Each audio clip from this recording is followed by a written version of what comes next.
Welcome to Ask Jerry and Rebecca, part of Cold Wax Academy, a free video series where we answer your questions about cold wax medium.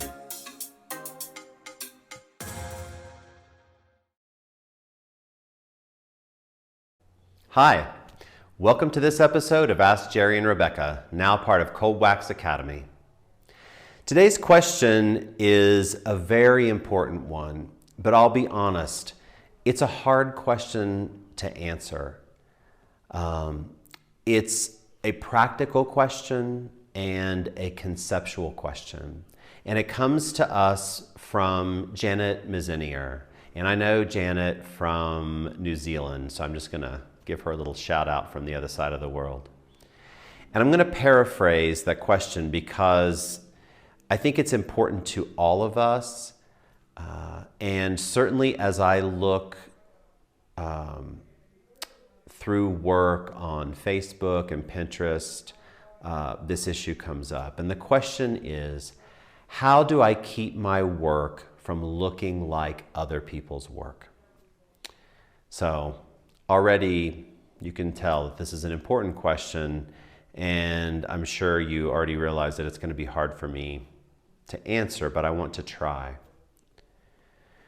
All of us want to express ourselves in our own voice and say what we have to say in the way that we want to say it. To do that, we need a vocabulary, a visual vocabulary.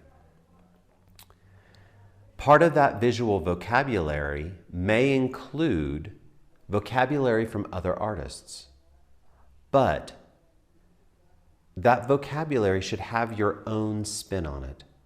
In the same way that when we hear one person say a word and another person say the same word, it's the same word, but it sounds different to us.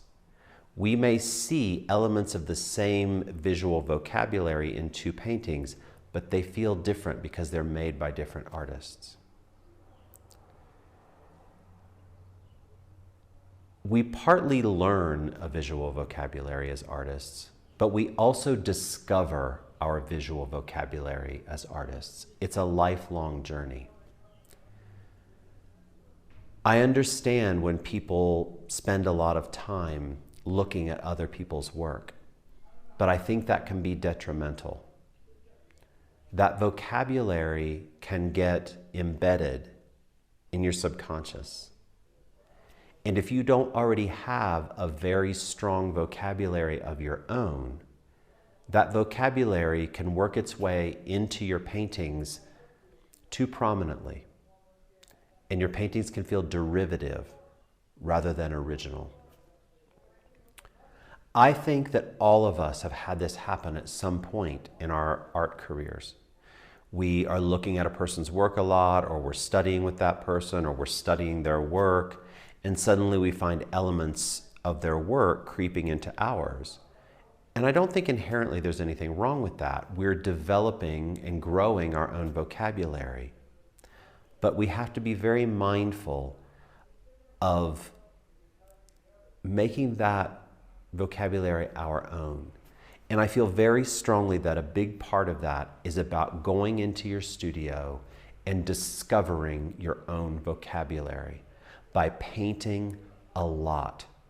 And not painting to look like other people's paintings, but just painting to paint.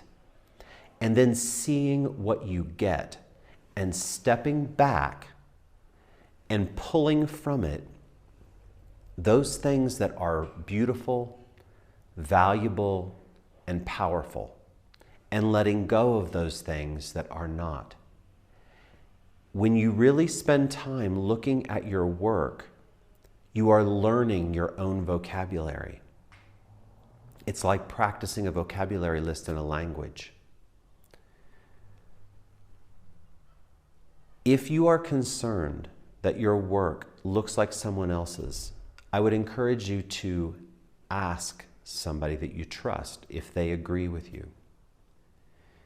If you're having a hard time getting your work not to look like someone else's, I would encourage you to stop looking at other people's work for a while. And in fact, that's something that I advise people frequently, and that is stop looking at work and make your own.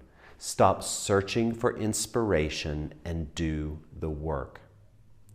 Great pianists do not get better at playing the piano by sitting and listening to other pianists. Great painters do not come about by looking at other people's paintings.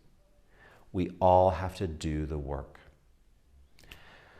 So, Janet and everybody else out there and myself, I hope that that is helpful as we all struggle on this lifelong journey to find our own voice.